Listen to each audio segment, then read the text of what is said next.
Ini orang ya kok bisa-bisanya tidur sama jenazah selama 3 bulan dan pas lagi ditanya, kamu emangnya nggak takut, nggak ada gitu rasa mengerikan? Dia dengan santainya ngejawab, ya gimana ya, soalnya area saya aja tuh udah angker, jadi udah biasa sih mbak.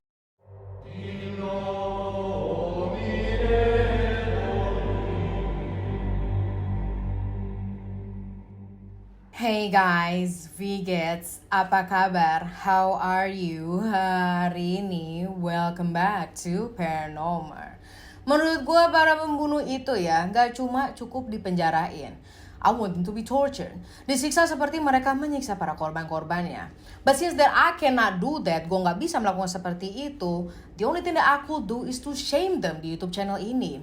Dengan cara gue menggunakan nama singkatan atau nama buatan lagi buat mereka. And it will be imprinted to their death. Nah sembari kalian inget-inget lah ya dan ngetik di kolom komen, gue lanjut aja ya ngebahas kasusnya ini. Now let's get to the topic y'all. Kalian sendiri udah ngeliat lah ya di judul sama di thumbnail, jadi kalian udah tahu lah ya kayak gimana bayangannya sebelum gue masuk lebih detail. Kasus kali ini datang dari kota Wonogiri, Jawa Tengah. Let's go.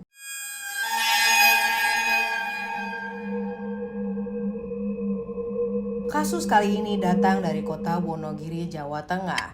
Matter of fact di tahun 2021 hingga 2023. Kok bisa selama itu? What happened? Dan kasus ini sempat rame lah ya dikarenakan si pelaku ini yang berinisial S gak ketangkep-tangkep selama bertahun-tahun. It's almost like 2 years. Begini kira-kira jalan cerita kasusnya. Kita mulai dari si pelaku dulu yang tadi gue bilang berinisial S. Namanya itu adalah Sarmo, sasaran para germo. Nah si Sarmo ini adalah seorang bapak-bapak parubaya yang tinggal di daerah Wonogiri, Jawa Tengah. Di umurnya yang masih 35 tahun ini, si Sarmo biasa ngabisin waktu luangnya dengan woodworking atau yang namanya sebagai pengrajin kayu. Nah dari hobinya lah si Sarmo ini akhirnya mempunyai keinginan deh tuh buat buka bisnis pengrajin kayu yang dia kasih nama Sayu, Sarmo Kayu. Nah gue balik lagi di tahun 2021 sebagai langkah pertama ya, si Sarmo ini meluncur lah di bidang perkayuan duniawi. Dia mutusin deh tuh buat mencari modal dengan cara ngajak salah satu temennya yang berinisial A. Setelah basa-basi nih ya dan negosiasi yang panjang, akhirnya si A ini sepakat deh tuh dan mau menerima ajakannya Sarmo untuk berbisnis di bidang perkayuan. Nah sekarang lu nangkap ya si Sarmo dan A ini udah jadi bisnis partner gitu. Partner gitu. Setelah hari negosiasi, lusanya Sarmo dan A ini ketemuan lagi deh tuh buat ngebahas lebih detail masalah bisnis mereka ini. At the end of the day, si A ini sepakat bakal ngasih modal yang totalnya itu sebesar 800 juta rupiah. How did people get that much money? Gue bingung deh. How y'all do it? Yang bakal si A transfer secara berkala, jadi tuh dicicil gitu. Ngasihnya nggak langsung kayak jedar 80 juta, 800 juta, enggak. Di samping itu mereka juga sepakat buat bagi hasil di jumlah persentase yang tertentu. Kan namanya business partner ya. Now y'all, di awal tuh semua berjalan sesuai kesepakatan. Si A tuh masih terus ngasih dana dan pembukuan juga semua tuh juga lancar. Sampai akhirnya si Sarmo ini mulai bertingkah.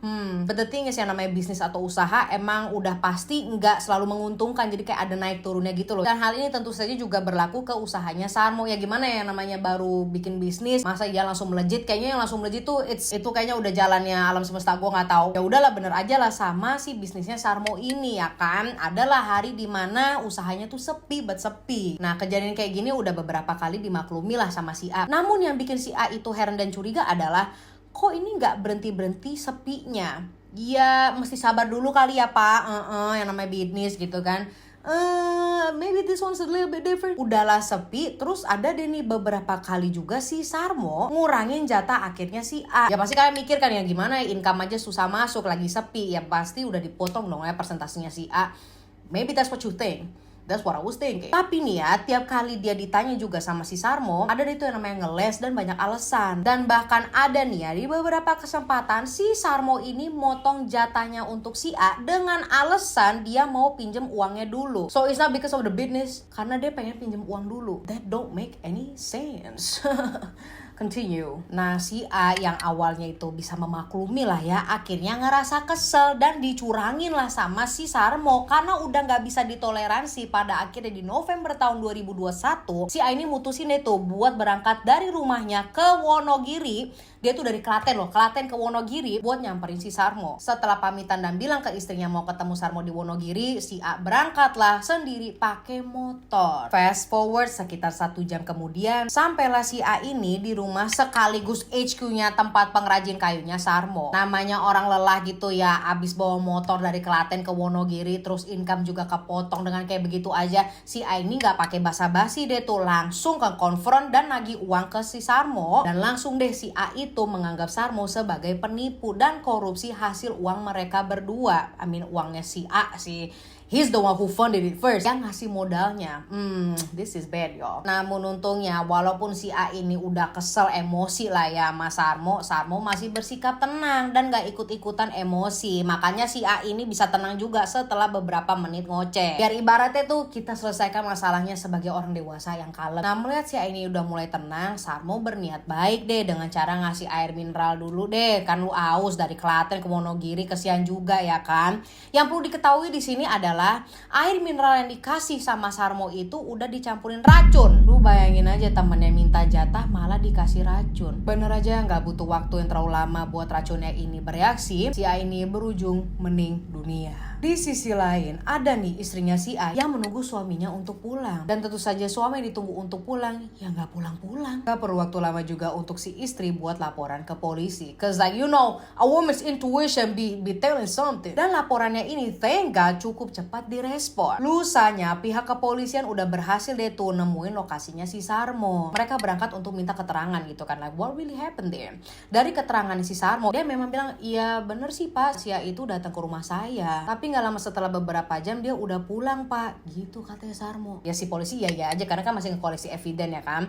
Nah terus dia meriksa deh tuh rumahnya si Sarmo, digeledah dalam dan gak nemuin sesuatu yang mencurigakan sama sekali. Jadi loloslah si Sarmo kali ini. Nah dengan si A yang sudah tidak ada dan bisnisnya itu tanpa suntikan dana, Sarmo cuma bisa bertahan sampai di awal tahun 2023. Now can you imagine? Selama setahun itu dia secured dong. Anyways, masuklah beberapa bulan kemudian di tahun 2023. Sarmo mesti cari cara lagi deh buat dapat modal untuk usahanya dengan cara menghubungi salah satu temennya berinisial S. Nah ini bukan Sarmo ya, jadi ada S dan Sarmo. Namun bedanya kali ini si S itu nggak diajak kerja sama. Si Sarmo berniat mau memanfaatkan si S yang dikenal baik dan dermawan dengan cara datang dulu deh ke rumah saya gitu kan. Dan cerita kalau dia tuh lagi ada masalah.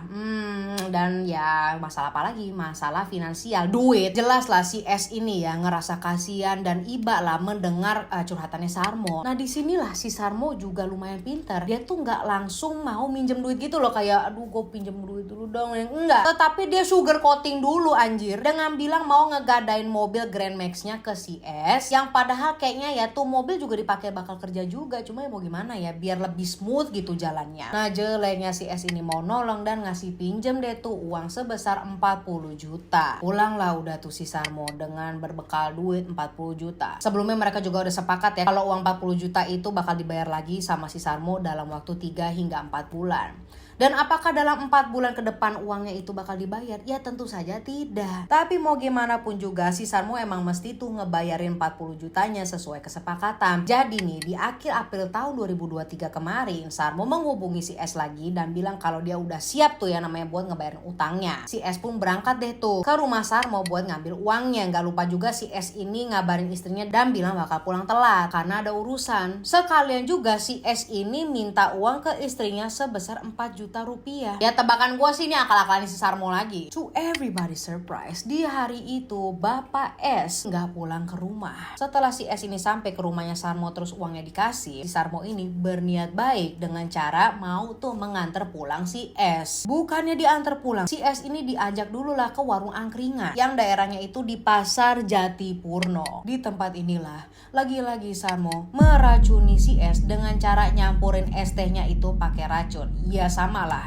yang dia pakai sama si A. Nah, sebelum racunnya ini bereaksi, si Sarmo udah duluan ngajak si S masuk ke mobil sembari Sarmo muter-muter pakai mobil. Disitulah si S meninggal dunia. He passed away inside the car. Now here's what's crazy, y'all. Jasadnya si S ini nggak dikubur maupun dibuang, tetapi ditimbun pakai serbuk-serbuk kayu yang dia taruh lah di bawah tempat tidurnya Sarmo. Bau jasadnya itu ditutupin dengan solar dan dia sirami ke jasadnya yang dia timbun tuh ya pakai serbuk-serbuk kayu untuk mengurangi baunya. Udah gitu dengan mudahnya si Sarmo ya tidur di kasur yang di bawahnya itu ada jasad yang dia umpetin, jasadnya si S, dan ini berlangsung beberapa bulan. Di sisi lain adalah keluarganya si S ini dan si A yang sibuk nyariin bapaknya mereka yang nggak pulang-pulang. Keluarganya si A itu sampai bikin video minta bantuan ke Gubernur Jateng, Kapolsek, dan ke Bapak Presiden supaya bapaknya mereka ini bisa ditemuin. Bayangin ya, butuh waktu berapa tahun tuh ya, setahun lebih lah untuk polisi mengungkapkan kasus ini. Now at some point keluarga si S ini sempet deh tuh datang ke rumahnya Sarmo buat nanyain lah keberadaannya si S, tapi ya lagi-lagi Sarmo cuma bilang dia udah nyerahin uang dan nganterin si S sampai di Pasar Jatipurno, and that is all. Dia tetap aman-aman aja sampai akhirnya di akhir bulan November tahun 2023 kemarin si Sarmo ini udah diawasin sama polisi selama 1 tahun setengah. Akhirnya ketahuan pas dia lagi bawa motornya si A, yaitu si korban pertama. Setelah itu nggak perlu waktu lama untuk polisi datang ke rumahnya lagi, yang kali ini mereka membawa anjing pelacak, dan satu hal yang menarik perhatian anjing pelacak polisi itu adalah cuma motornya si A. What about the serbuk kayu yang dikasih solar? I wonder why. Udah sampai kayak begitu, anehnya ya polisi lagi-lagi belum bisa ngebuktiin bahwa Sarmo adalah pelakunya karena motor si A ini belum bisa dinilai sebagai bukti yang kuat gitu loh. Aduh, gimana sih?